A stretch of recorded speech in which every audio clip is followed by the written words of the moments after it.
साथियों, जय हिंद, जय भारत, वंदे मातरम। मैं आपका साथी वेटरन ओम प्रकाश जैसलमेर से। वीडियो लंबा नहीं करूंगा, फिर भी अगर 2 मिनट हो जाता है तो माफ़ी चाहता हूं। वीडियो की शुरुआत से ही मैं सबसे पहले पंजाब तरन तारण साबका संघर्ष कमेटी के सचिव भाई हरपाल को बहुत बहुत शुभकामनाएं देता हूं और साथ में ये दुआ करता हूं मालिक से, सच्चे पातशाह से, उस परवरदिगार से और पूरे हिंदुस्तान के सैनिकों की तरफ से कि आपका ये एक दिन का आंदोलन सफल हो और इसका जो भी निष्कर्ष निकले वो हमारे सैनिकों के पक्ष में निकले और सरकार इसको गंभीरता से ले।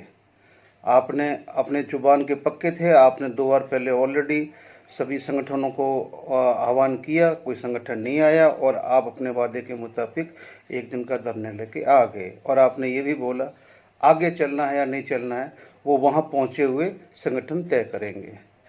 आपको साधुवाद है कि आप अपने हिसाब से बिल्कुल सही हो। क्यों कि आप 2009 से 10 से या जब से भी आप कर रहे हो, हमें पक्का पता है कि 2015 से तो 14-15 से तो आप बिल्कुल ही एक्टिव एकदम ग्राउंड के ऊपर हो।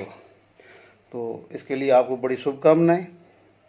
और दूसरा, मैं भाई जनक जो एडवांस में कल ही पहुँच गए हैं, रमेश फौजी केरला से और भाई साहब, उनका भी वीडियो देखा, उनको भी साधुवाद देता हूं कि वो हमारे सैनिकों का वेलकम करने के लिए पहले भी वहां तैयार थे, अभी भी पहुंचे हैं। उनका भी साधुवाद है और धन्यवाद है।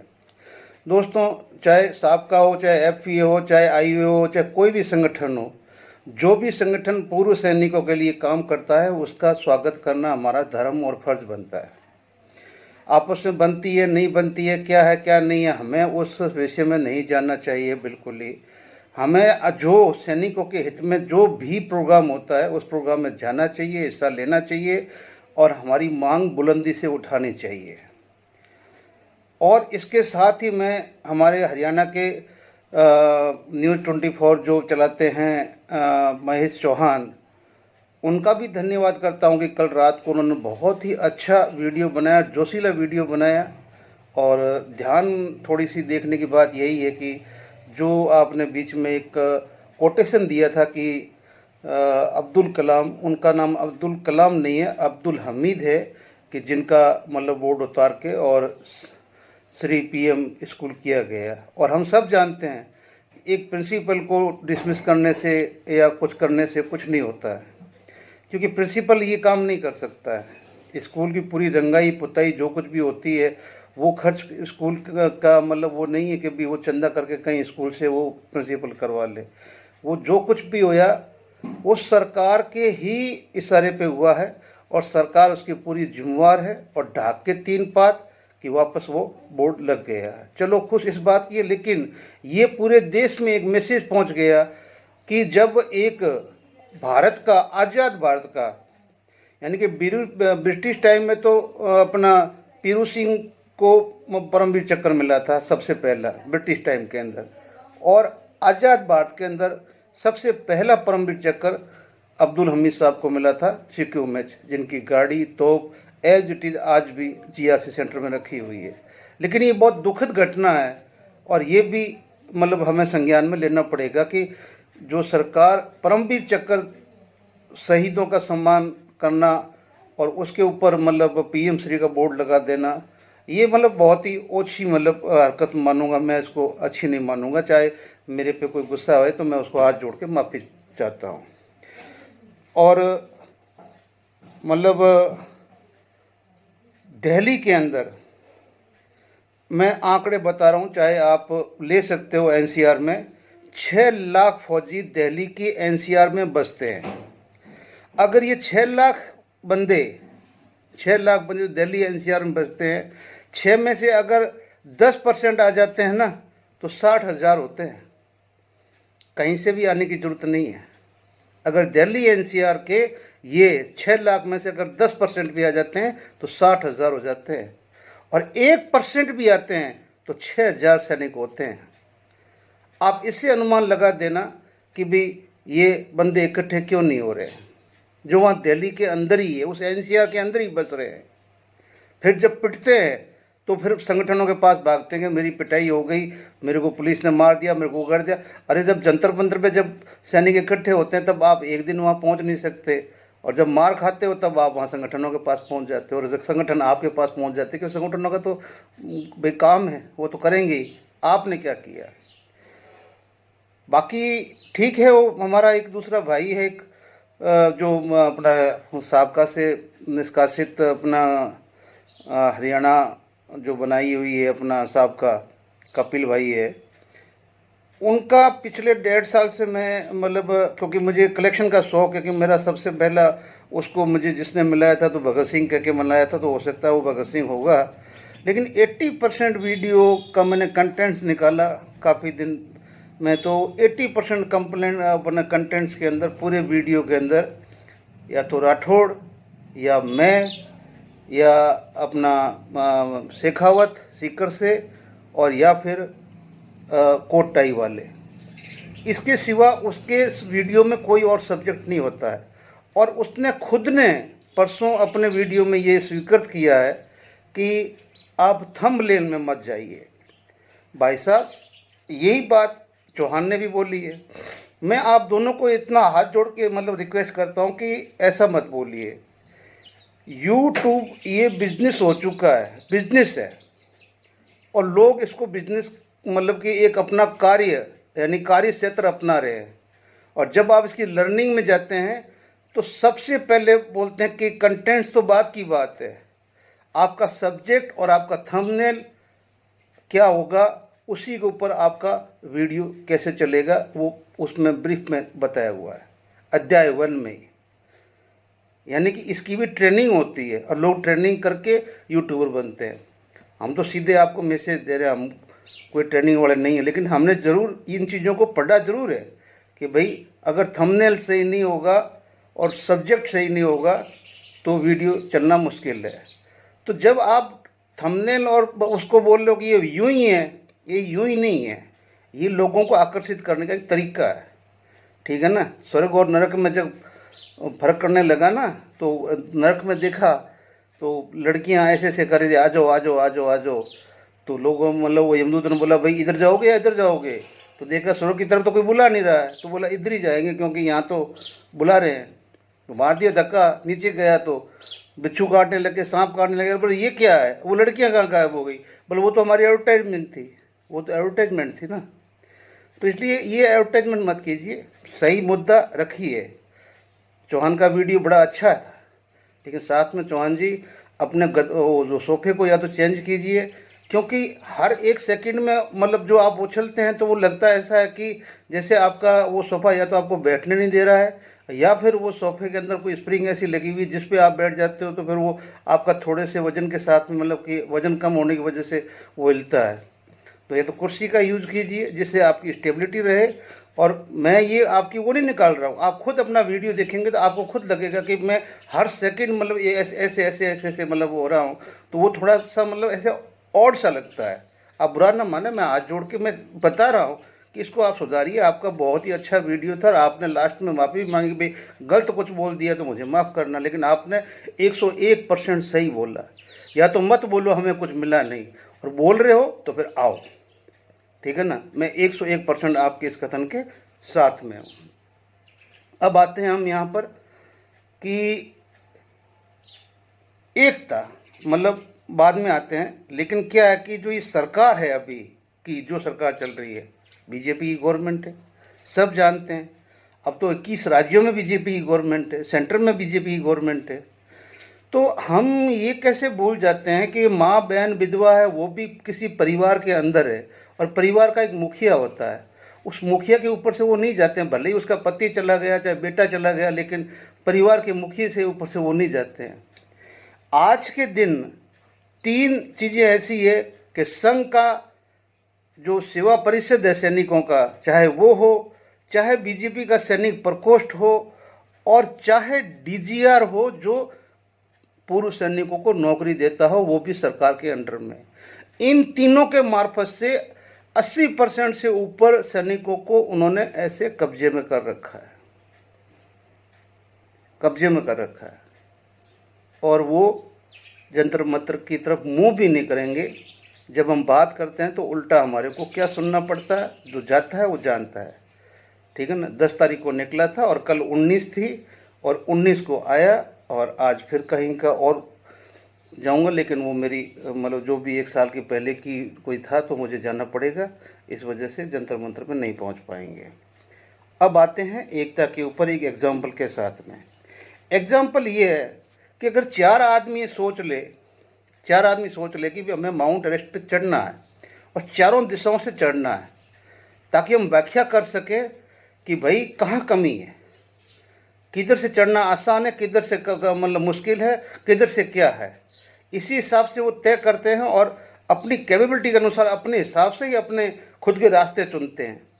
और शर्त ये होती है कि भाई अगर हम चारों पहुंच गए तब तो हम शिखर हमने पूरा फतेह कर लिया, और नहीं 3 पहुंचे तो चलो वो भी हमने सेमी फतेह कर लिया, और अगर हम 2 भी पहुंच गए तो भी बराबरी पे तो रहेंगे कि भाई हाँ 2 तो पहुंच ही गए। लेकिन अगर 1 पहुंचता है तो हमारा मिशन फेल है। यानी कि ये आज का ये बताएगा आपको कि क्या यहाँ सैनिक एकता होती है या फिर ये सब अड़ंगेबाजी बड़ंगेबाजी ये जो कुछ भी है ये होता। इसमें पंजाब को बिल्कुल आप छोड़ दीजिए, क्यों कि ये जो है तरन तारण की टीम लीड कर रही है, पहले भी उसने लीड किया था। अब यहाँ होता क्या है कि मैं पिछले 1.5 साल से, जैसे मेरा अपना ओपिनियन है कि कानूनी दृष्टिकोण से वीर बहादुर सिंह अपना एजेंडा लेके चल रहे हैं और वो कानून के हिसाब से चल रहे हैं, वो कानून के ऊपर ही अपना आगे बढ़ रहे हैं। उन्होंने वो जो लास्ट प्रोग्राम किया था तब कसम खाई थी कि अब दोबारा मैं आंदोलन की तरफ नहीं जाऊंगा, मैं अपना कानून का ही रास्ता अपनाऊंगा। इधर राठौड़ साहब को आप देखेंगे, इनकी बैक हिस्ट्री देखेंगे तो जिस संगठन के साथ रहे हैं, आज कुछ भी जो आंदोलन की तरफ मुड़ा है तो ये वहाँ से मुड़ के अपना रास्ता चेंज कर लेते हैं, ये अपने उसी क्रॉसपोंडेंस पे आ जाते हैं। और इनको विश्वास है कि सरकार को क्रॉसपोंडेंस के जरिए झुकाया जा सकता है। यस, झुकाया जा सकता है, और आपकी विल है, आपके साथ में हम सभी है और सभी के साथ में हम हैं, और आप अपना जारी रखिए। अगर आप सरकार झुक जाती है तो सभी को हमारे को बधाई है, हमें तो वो करना है। तीसरा बंदा आंदोलन की राह चुनता है।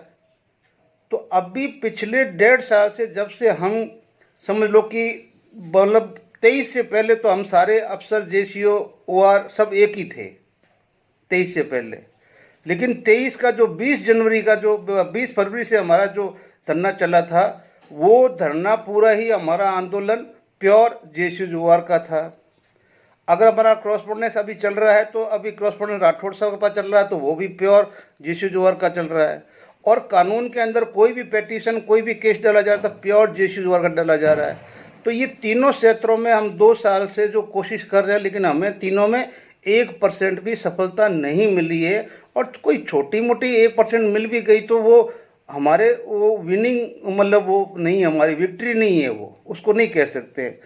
तो तीनों ही अगर अपने रास्ते पे चलते हैं, कोई भी सरकार को मजबूर कर देता है तो ठीक है, लेकिन अगर ये तीनों ही शक्तियां मिल जाएं तो सरकार को झुकना ही पड़ेगा।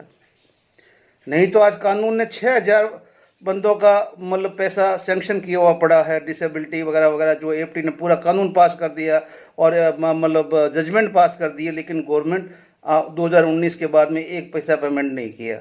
क्या कर लोगे आप? हमारे रिजर्विस्ट को सुप्रीम कोर्ट ने एक फिगर दे दिया कि इतनी पेंशन मिलनी चाहिए, गवर्नमेंट ने एक पैसा नहीं दिया। गवर्नमेंट अपनी ही एजेंसी जो एफटी इनकी गवर्नमेंट की अपनी बनाई हुई है, संसद के द्वारा बनाई हुई है, उसी के अगेंस्ट के अंदर वो हाई कोर्ट और सुप्रीम कोर्ट के अंदर सैनिक के विरुद्ध खड़ी हो जाती है, विधवा के विरुद्ध खड़ी हो जाती है। तो फिर ये सब क्या है? सुप्रीम कोर्ट खुद बोलता है फिर आपने एफटी बनाई क्यों है? तो बनाई इसलिए कि नौकरी करने के लिए, जगह मिलने के लिए, कि सभी को एडजस्ट करने के लिए, और कुछ नहीं है। तो भाइयों, अभी हमने देखना है कि ये तो कन्फर्मली बात है कि अगर हम एक भी हो जाएंगे तो भी यहाँ पर इस सरकार के ऊपर हमारे रेगिस्तान में एक यहाँ बहुत बड़ी कहावत चलती है और उस कहावत वो लागू होती है। जैसे मैं हूँ, कोई मुझे आके बोले कि भाई साहब मुझे बधाई दीजिए, आपको लड़का हुआ है, तो मैं बोलता हूँ भाई मुझे विश्वास नहीं है, ठीक है ना। वो चला जाता है, दूसरा भागता हुआ आता है, बोले भाई साहब बधाई दीजिए, आपका लड़का हुआ है, लेकिन आपकी वाइफ भाग गई है और साथ में लड़के को भी लेके भाग गई है, तो मैं उसका छाती थपका दूं भाई ये खबर बिल्कुल पक्की है। क्यों कि इसने वो लक्षणों के हिसाब से जो खबर दी है वो सही है कि वो उस बच्चे को लेके भागेगी, मेरे तक नहीं आएगी। ठीक है ना, अपने पे लेता हूँ नहीं, दूसरा बोले कि भाई हमारे पे क्यों डाला, तो बोले भाई बेटा हुआ है, बोले मुझे विश्वास नहीं है। नहीं, औरत भाग गई और बेटे को लेके भाग गई, हाँ ये पक्का विश्वास है भाई, वो भागने वाली थी। तो ये वो सरकार है जो अभी, मैं तो अभी इस सरकार का जिंदगी भर मतलब साथ देने के बाद में अभी 1 साल से बैकफुट पे हूँ कि मेरा दिल नहीं मानता है कि अगर मोदी जी को हम बोल दें कि मोदी है तो मुमकिन है, तो ये अब्दुल हमीद की घटना किसी भी हालत में नहीं घटती। 100 बार सोचा जाता उस बोर्ड को उतारने के लिए, और ऐसी कई घटनाएं हुई पूर्व सैनिकों के साथ में, ऐसी कई घटनाएं जो देश के प्रधानमंत्री और सरकार के संज्ञान में है, लेकिन किसी ने चूं तक नहीं की। और कितनी विसंगतियां हैं वो सब सरकार को पता है। ठीक है ना। अब महेश जी बोले हम अपना आ रहे हैं रक्षा मंत्री जी, महेश जी चलो आपने लगा दिया, अच्छी बात है। ठीक है ना। अरे इतने बड़े आंदोलन हो गए, जब सरकार को कोई फर्क नहीं पड़ा, इनको कोई फर्क पड़ता ही नहीं है। इनको पता है हमारी जीत हमारे हाथ में, हमारे वोट हमारे हाथ में, हमारा कैडर हमारे पास में है, हम ओपोजिशन हमारे सामने कोई है नहीं मजबूत, तो फिर आप क्यों मतलब ये है। दूसरा, सरकार के कोटे में क्या है, वो जो फाइनेंस के बारे में जानता है वो है। अब यहाँ एक बात और क्लियर कर दूं दोस्तों, आज जंतर मंतर में और भी क्लियर हो जाएगा कि देश के पूर्व सैनिक पंजाब के साथ में ये पहले लगाया था कि भाई कपिल को बाहर निकालो, नलिन को बाहर निकालो, फिर बाद में हुआ कि भाई गोसल को भी बाहर निकालो। ठीक है ना, फिर बोला नहीं मोहन जी रंगन जी भी नहीं आने चाहिए। तो अभी तक ऐसी विसंगतियां हमारे अंदर ही पैदा होकर पड़ी हुई है, तो सरकार तक हम क्या पहुंचेंगे। हम बंदों के ऊपर ही आपस में एक दूसरे विश्वास नहीं कर रहे हैं, न बंदों को मौका दे रहे हैं, न बंदे गलत है तो उनको एक बार बोल दो, हाथ जोड़ दो, भाई ठीक है थोड़ा साइड में हो जाओ, देख लेते हैं कैसे होता है, अगर ये बोलते हैं तो। ठीक है ना। अब पंजाब से क्या पूरी साहब का थोड़ी आई है, साहब का वर्ड है पंजाब का पूर्व सैनिकों का, लेकिन साहब का जो FEA की साहब का है वो भी वहां पहुंचे तो अच्छी बात है। मैंने तो अपने 3 वीडियो में सिर्फ ओनली सैनिक शब्द बोल के संबोधन किया कि हर सैनिक को जंतर मंतर पे भी जाना चाहिए, जाना चाहिए, 101% जाना चाहिए। वहां अगर आपके मत मिलते हैं, आपको लगता है कि ये रास्ता सही है तो उसको सहयोग कीजिए, नहीं है तो अपनी संख्या बता के आप वापस चले आइए, कोई आपको वहां पकड़ेगा नहीं। लेकिन जाने से क्यों डरते हो, अपने आप को प्रेजेंट करने से क्यों करते हो। आप सैनिकों के लिए अगर कुछ करने वाले हो तो आपको वहां खड़ा होना चाहिए। ठीक है ना, कोई भी है, चाहे नहीं होते हो तो कोई आपको मजबूर नहीं कर सकता कि आप जाइए जाइए। तो मैं वीडियो को यहीं विराम देता हूं और उम्मीद करता हूं, और थंबनेल का जो हमारे भाई साहब बोलते हैं पीछे आप वो एक जरूर देख लें। जय हिंद, जय भारत, वंदे मातरम। अब साथियों, जैसे कि हमारे भाई साहब बोल रहे हैं कि थंबनेल देखिए या मतलब और कुछ देखिए, और थंबनेल से कुछ नहीं होता, अंदर देखिए, कुछ समझ में नहीं आ रहा है। दिल्ली के नए मतलब क्योंकि लाखों इनके तो व्यूअर्स है, और इस थंबनेल को देख के वो सब कुछ अपना देखते हैं। ठीक है ना। यहाँ पे जो मतलब फिटमेंट फैक्टर वगैरह सब कुछ, पे पेंशन और मांगों पर केंद्र की सहमति, पेंशन में होगा इजाफा, पर तो लोग तो मानेंगे ही भाई।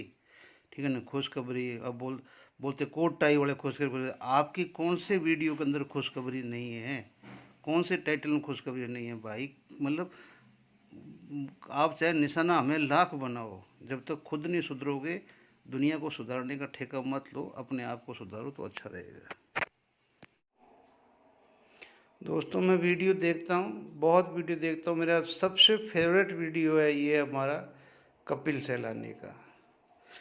क्योंकि मतलब याद एक तरफ देखता हूँ तब तो ये देखता हूँ कि भी सरकार को बहुत अच्छी तरह से मतलब ये ब्रीफ करता है, और बाद में ये है कि भी इसका जो वीडियो होता है वो वीडियो बहुत ही मतलब उन्नत किस्म का भी होता है, और खबरों के आधार पे होता है, फैक्ट के आधार पे होता है। और ये कहने का मतलब है जो 3 या 4 जो अदर रैंक्स बनाते हैं, तो ये 3 वीडियो आप है जो कभी मिस ना करें, कपिल सैलानी का, मोहन रंजन जी का और जनक राज का। क्योंकि अगर ये 3 वीडियो आप देख लेंगे तो आपको बाकी 500 जो हमारे जैसे कैप्टन जेसीओ जो जो भी है वो उनका वीडियो देखने की ज़रूरत नहीं पड़ेगी। क्योंकि बाकी सब झूठ बोल रहे हैं, किसी के अंदर कोई तथ्य नहीं है। और अगर तथ्यों के साथ अगर आपको वीडियो देखना है तो मैं रिकमेंड करता हूँ इनके वीडियो, क्योंकि इनके हिसाब से आपको सब कुछ मिलने वाला भविष्य में, बाकी के हिसाब से नहीं है। इनको कहीं न कहीं अंदर की इनपुट इनपुट पूरी आती है। और बाकी हम लोग जैसे है, जैसे एफई है तो वो तो सरकार का ही संगठन, जैसे ये मेरा भाई बताता है, तो हम लोगों से तो उम्मीद होनी भी नहीं चाहिए, किस लिए करना है। बाकी लड़ाई हमारी सरकार से चल रही है, चलती रहेगी। लेकिन मैं वीडियो के लिए बोलता हूँ, स्पेशली आप 3 आदमी के देखो। हालांकि तीनों के वीडियो सेम ही मिलेंगे, एक वीडियो को ही 3 थंबनेल चेंज मिलेंगे। लेकिन अगर आप एक का भी देख लेंगे तो समझो आपने तीनों का देख लिया। Thank you. जय हिंद, जय भारत।